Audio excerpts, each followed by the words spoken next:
Positioning is huge, and other than whole product, it's one of those elements of strategy that too many companies ignore. This is one of the most important elements in strategy, period. Okay? Simple. But so many companies forget about it or don't do it. So what is positioning? I just want to start with what it's not. Positioning is not advertising slogans. Positioning is not PR. Positioning is not branding. Positioning is not comparison advertising. Okay? But it is one of the most important elements in strategy, and never, ever, ever go to market without having done your strategic positioning. It's another recipe for disaster. So what is it? Positioning is how you differentiate your product in the mind of your customer and prospect. So let's start with the mind. We're not going to end there, but let's start with the mind. It's how you differentiate your product. It's how your customers or prospects think when they think at all of you. Okay? And that's a big thing, when they think at all of you. Okay? Now, how do you position? How do you position a product or service? You need to uniquely position. Okay? You need to uniquely position your product relative to two things. One is the pain or needs or benefits of the customers in your target market.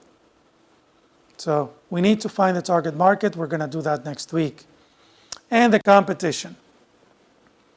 So we're going to have those dimensions to start. Okay? Now, make sure that when you position, you take into account your strengths, but also your weaknesses. Okay? So another mistake is that companies may ignore their weakness, right? Or say that, oh no, people think this is a weakness, but it's actually a strength. Forget that. Okay? A weakness is a weakness. It's okay. All right? Question? This goes back to the positioning about delivering the whole product in itself and core competencies and how they conflict with each other. I won't talk about core competencies in this class. And let me finish positioning and then ask that question. So the first thing that we need to do is to find a window in the mind of the customer. Okay? Find a window. How easy is that? Finding a window into the mind of the customer. But I just want to remind you, positioning needs to be simple, believable, and consistent, okay, and valid. So, what's in the mind of the customer, especially the technology customer? All of this, okay? Because there is so much out there that we try to keep up with, okay? And this is just a little of what we need to keep up with. All the TLAs that are thrown our ways, three-letter acronyms, our ways every day is hard to keep up with, right? And so, we have, before we can even get into the mind of the customer, we have several problems that we need to solve. And I'm going to go into each one of these separately. But, one of them is information glut. I mean, there's just too much information out there. Way, way, way too much. How are you going to get through all that information? Okay? Tech talk. tech talk is the issue that a lot of company founders and executives can't get out of the technology conversation. Okay? And in many cases, if not most, customers don't care. Okay? Shorter time frames, meaning that technology markets are accelerating. Adoption life cycles are accelerating. We're going from 0 to full market adoption in less and less and less time every single year. It's unbelievable. And then competition. Another big mistake is entrepreneurs saying or thinking, well, nobody else is doing it exactly the way I'm doing it. Well, duh, but who cares, right? Who cares? Okay? Now, positioning is not just about communication, but since we are talking about communication, I just want you to imprint this. Communicating is not what you say, but what the prospect hears. All right? How many marriages could be saved, right, if you understood this, right? Communication is not what you say, it's what the other person hears. Wait, that's another course. Okay, let me start with big data. Big data. There's an information glut, and I don't think I need to even say that, okay? We've gone from, 100 data servers to 1 billion in a matter of 10 or 15 years. We created, in the whole course of human history, something like 5 exabytes of information up to 2003. We create that every 2 days now. And our brains haven't changed. I mean, our brains haven't, evolved with that. We still have the same brains as we did 2,000, 10,000 years ago. Okay? So how do you get through 5 exabytes of information every 2 days into a brain that can only handle 7 pieces of information at a time? That's our bandwidth in the brain. Or why do you think phones are like 7 digits? Driver's licenses, 7 or 9 digits, right?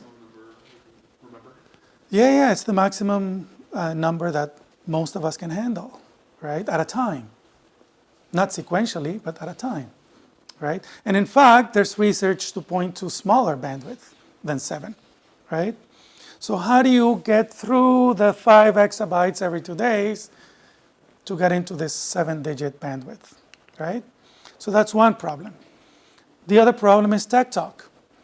And I can't think of a better example than one time a VC calls me and he says, we need your help. This company's not doing great.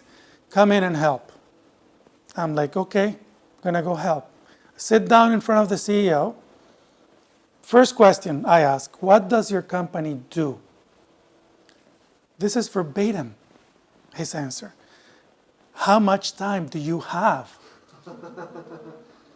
Verbatim, okay? And he went on for like 20 minutes explaining to me what the technology did, right? And it was cool because I needed to understand it. But the fact that he didn't have a simple, easy way to communicate what the company, what the product did, or what the benefits were, was, in fact, a big reason why the company was stumbling, right? So, these folks can't get out of the technology conversation. They just can't, okay? And, in some situations, it's justified, but in most, it's not, okay? In most situations, the customer simply does not care, or at least it's not what he or she cares about first. And they also go on to do a feature by feature comparison. Wrong. Okay? Once you get into the feature to feature comparison, you've lost. Okay? Because in technology, things change so quickly, right? If you're claiming that you're going to win on certain feature today, I can assure you that in a couple of weeks or in a couple of months, somebody else is going to come out and it's going to beat you on that feature. So in fact, that's something that we need to get away from. And some folks cannot get out of the buzzword thing, okay? Why would somebody say that they do pressure-sensitive technology and innovative self-adhesive solutions? Why can't they say they make stickers? Right? This is a true quote. Or why do they say we're an internet-based social expression and personal publishing service, blah, blah, blah, blah, blah, blah, blah. Okay, why don't they say we process digital pictures? They can't get out of the buzzword. Okay, so that's a big problem. And I mentioned shorter time frames. I mean, even the technologies that win, if you look throughout, starting in 1900, at the time it took for cars or fridge or, washer and dryer to achieve almost full penetration, it took decades. Now think about YouTube now, or Facebook, which did not even exist 6 years ago. Things go from 0 to 100 like this. And what that means is you have no time to make a mistake, right? Not this important. And in fact, if we're going to talk about network effects later, but if you're in a market with network effects guarantee that there's going to be just one winner. So if that's going to be true and you can't make a mistake, the first one to get it right, to get all the pieces right, and wins, that's it. Everybody else is going to have to go home, right? In competition, I already said that. No matter what you do, you have competitors. More than you think, more than you know. And if you don't today, you will tomorrow. Okay? I mean, the Apple Store already has 500,000 applications. Wow. How do you even find anything there? Okay, so these are the challenges. Your challenge, how do you get the prospect's attention and describe a new and maybe complex technology or product quickly, simply and memorably, and claim an unclaimed market space. All of that in 12 words, 12 seconds or less. Okay? That is your challenge with positioning. You have to do it. You have to do it. So you have to claim your territory. So in 6 to 12 words, you have to state who you are, what you do, and what the benefit is of whatever it is that you do. 12 words or less. Now, rule number 1, you begin on familiar grounds, and then you differentiate. Now, familiar to whom? To the customer, okay? That's all you have to ask the customer. It has to be familiar to them. And there are several ways to do this. I'll get back to that in a second. I already said position needs to be simple, obvious, believable, and valid. Okay?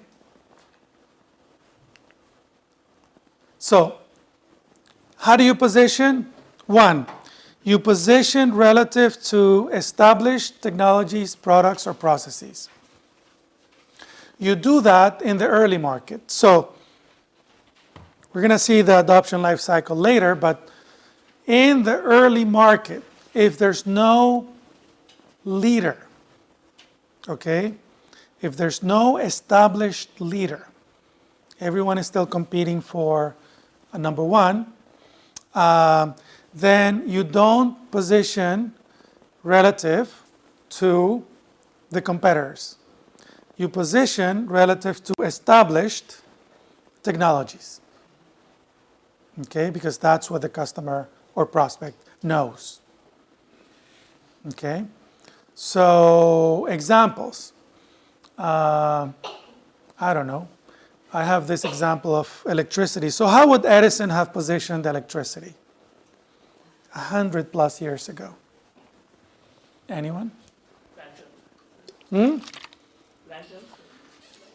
What do you mean lanterns? There's no electricity. 12 words or less. You have to state what it does, who you are, and what the benefit is.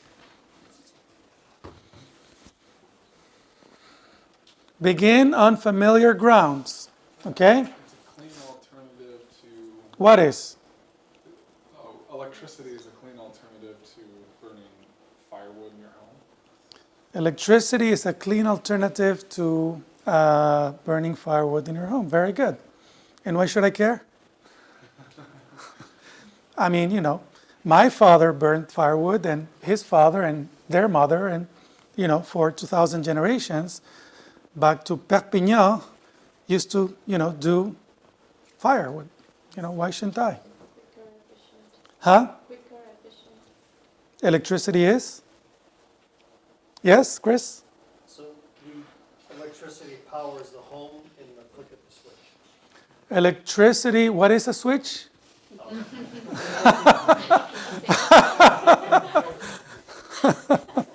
time elsewhere instead of What is? Electricity is what?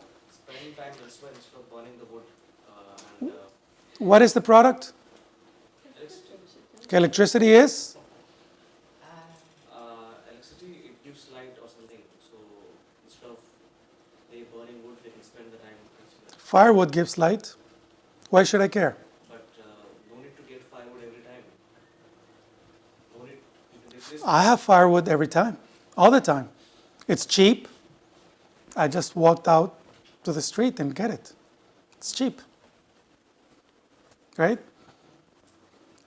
Why should I care? Yes. Bright night. Huh? Bright night. What is bright night? Electricity is?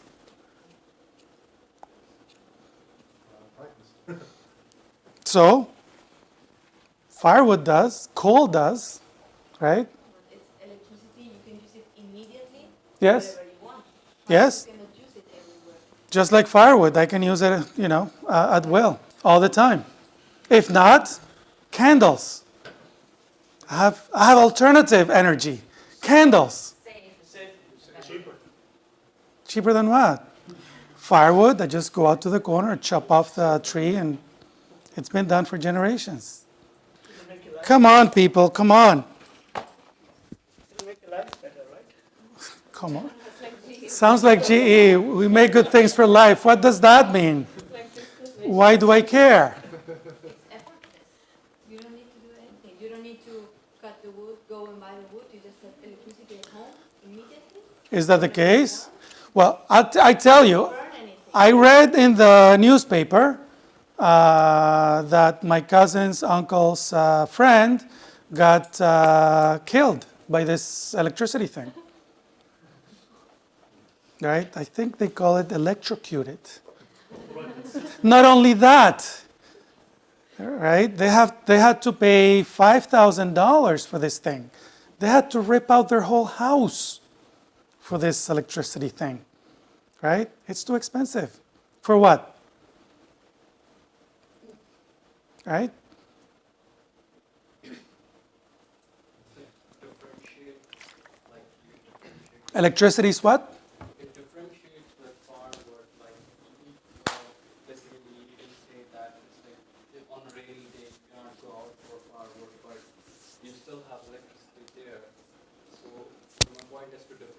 12 words. Come on, 12 words. Yes. Electricity is a long-lasting and consistent source of light at night and during the day. Yeah, my whole life I've done firewood. It is long lasting. You have to replace it. Yeah, so it's cheap. Come on, people, what's the pain? Why should I care about this electricity thing? Okay, let me tell you, let me give you a formula. Whatever it is, the product is like something that I know, but here's how it's different, right? Here's how it's different, or here's why you should care. So, and basically some of you are saying that not electricity, but electric lighting. Okay, you're not talking about electricity, people.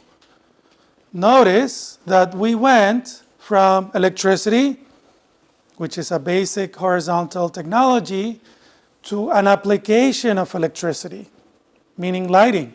And it's interesting that you all went through lighting, even though there are many other applications of electricity. Does that make sense?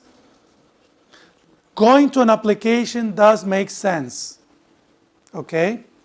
Now, let's go back. Electric lighting, if we want to stay with electric lighting, is like what? Fire. Like? Fire. Fire with no smoke. Fire with, but With no smoke. it does no smoke. Okay, it's good as far as the formula, but I still don't care about the smoke. Safer, Huh? but it's safer for your kids. What do you mean safer? Most of people in that time died in big fires. Most people died in big fires. Really? Yeah, you can sell that. Most people? Is that a fact? It was maybe the top, one of the top 5 causes of death. Fire was? Fire, yeah. Interesting. Okay. Good. So, no. Let's stay with this. Otherwise, let's stay with that, right? Okay. So, let's stay with that, but in a way that I care. Okay? Now, electric lighting is like firewood or, candlelight or whatever, but It's brighter than your candle and fire without brighter, doesn't matter. Why should I care? Why should you move me, right? You were onto something. Marie, you said you're not going to die? Yeah, I said. Okay, so here's why I would care, people. Without the risk of firewood. Yes, not without burning down your house, right? So I would care when you tell me that electric lighting is like candles or firewood or whatever, but it won't burn down your house. Does that make sense? So it is true that a lot of people lost their houses those days because of, fires. I mean, San Francisco, the earthquake of 1906, what caused the damage was the fire, not the earthquake itself, right? Chicago, and so on and so forth. So there were those stories. And what was the biggest, and it still is, Americans' biggest financial investment? Their homes. Okay? And there was no insurance those days. Does that make sense? So, you get my attention as a home buyer by telling me it won't burn down your house. Does that make sense? So, this is like something that you know, but here's why you should care. And why you should care should be big to get my attention. Does that make sense? There should be a pain, a latent pain, right? My fear of losing the biggest financial investment that I have, right? Does that make sense? Okay. Now, later, so this is in the early stages, when the technology hasn't been well developed, well defined, and so on and so forth. Now, later, when the category is better defined and leaders have started to emerge, then you position relative to the leader. Okay?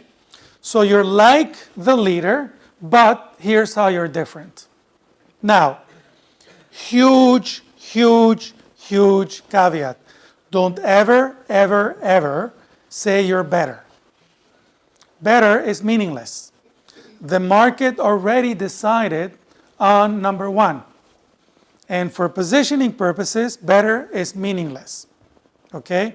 So if you're going to uniquely stake some market space, it has to be specific. Okay? So forever, Apple Mac differentiated itself versus Wintel. How? Before the iPod and the iPhone. We're the easy-to-use PC, right? That's what Mac did for 20 years. Not very successfully. AMD versus Intel. AMD, we're the low-cost Intel. We're like Intel, but low cost. Does that make sense? So basically, all these companies are saying we're like them, but here's how we are different. This is our territory. Does that make sense? That's how you position. Now, another way to position is to find a unique hole in the category. So some companies have gone on and said, you know what? We're like Safeway, but healthy food. Who's that? Whole Foods. See? It works. Or, we're like whatever, but cheaper. Or, so take a whole, and I'll show you how to do that in a second. And basically, it's more difficult, but if you win, it's great. Or, if you're the leader, be a leader. Which means you don't position yourself against the competition. Okay? Leaders don't do that. How do they position themselves? Relative to themselves. So when Microsoft comes up with a new Windows operating system, they position it relative to their existing version, right? XP is, more secure than 95. And Vista is, doesn't crash as much, or whatever, right? So Intel's new product is mobility. It's like, whatever it is that they have, but it's mobility, or it's less energy, or whatever, right? Positioned relative to their own product. Yeah? Apple iPad. How do they position the new iPad? It's the new iPad. That's it, right? I'm the leader. I don't have to tell you anything more. I don't even have to have a version. I don't have to even say 3.0 or 4.0. It's the new iPad, period. Does that make sense? Okay. Now, here's a caveat. If you're the leader in one category, it doesn't make you the leader in another one. Okay? So the fact that Oracle is the leader in relational databases doesn't make them anything in search. Who is the leader in search?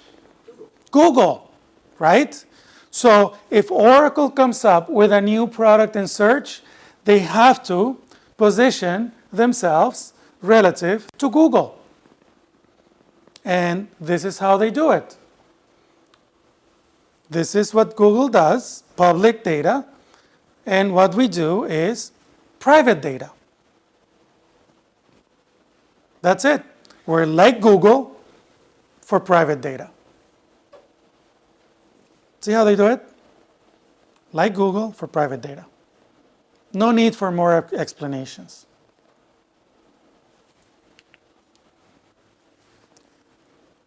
This is leadership positioning. Okay? Now, service management solutions, blah, blah, blah, blah, blah. Now look at the way that they're throwing numbers, big numbers at you. 95% blah, blah, blah, recommend remedy. 13,000 trained developers, 10 million users. Okay? They throw big numbers at you. Why? 10 million users can't be wrong. You're in good company. We're the leader. This is leadership positioning. Big numbers. You have a question? Yes? I did. Yes? I was just wondering, and maybe you're going to get to this later, what if you don't have a single differentiator, but you try to be, you are the slightly lower cost, slightly higher functioning, slightly this, slightly that. You basically try to make a whole experience that's based on several different differentiators that you don't kill the competitors in, but beat them slightly. How do you articulate that, or do you want to articulate that? Well, you have to articulate it. I mean, you can't get away with it because you need to have a unique position in the marketplace. You have to articulate it. Now, if you have more than 2 dimensions to compare, then it gets difficult, okay? Because the customer, the market space has to be simple. We're the low cost, we're the high quality, we're the healthy. You know what I mean? If you're too diffuse, that means that you're nothing, basically, You have to have a very simple value proposition. We'll get to value proposition next week. You have to. Your differentiator has to be strong. Even though you may have secondary and, number 2 and 3 and 4, that's cool, but you have to have a very strong differentiator. Now, what may happen, and I'll talk about it in a second, is that there's not a clear leader. There may be 2, 3, 4 companies that are competing for leadership. Now, in that case, you may want to say, we're cheaper than this one, but higher quality than this one. Okay, and that's acceptable. And that's acceptable in a lot of mainstream markets. Toys and, food and things like that, right? So this is actually it's a few years old, but this is, even early on, the iPhone was doing leadership positioning. 500 million apps downloaded and counting, right? We're not just a leader, we're getting even bigger, okay? Good luck paying for the competitor's product. Good luck losing your money. Basically, that's what this is saying. Did Google miss the private search? What do you think? Going back to the previous slide, Google was in public search and Oracle in private search. Was Google in Did Google miss? Oh, no, that's irrelevant. That's not relevant for this conversation, right? What I have to assume is that there was no leader in that space, and that's why Oracle was going after it, right? So Google did have a product in private search, but I don't think it went anywhere. But they're clearly the leader in public search, right? And that's what Oracle was driving home. Chris? Tony, you said focusing on quote better is, well, you said better, focusing on being better is meaningless. Can you explain? Better is meaningless. The word better is meaningless. Okay? Are you bigger, higher quality? Are you cheaper? Are you healthier? Give me a meaningful dimension. Better is meaningless. Does that make sense? Better is meaningless. Not being better, the word better. Okay? Now, what kind of positioning is this? Leadership. And this is a few weeks ago. 250 million iOS devices. Good luck buying a BlackBerry or Nokia or whatever. Okay? Okay, we're winning. We're going to win. Okay, now, I only have a few minutes But I want to get you started on this and finish it next week. Now, I started with communication and getting into the mind of the customer. Yes? Now, that is a start because the mind of the company and your positioning in the market space have to be one and the same. Okay? Tell you what I mean by that. Let's use a positioning map. And this positioning map has to be a mirror of exactly what's going on in the head of the customer. Now, let me do it right now. So this is what a positioning map or a positioning matrix looks like. It's usually a 2x2, maybe 3x3, right? We don't want to use too many dimensions because, again, we don't think in many dimensions.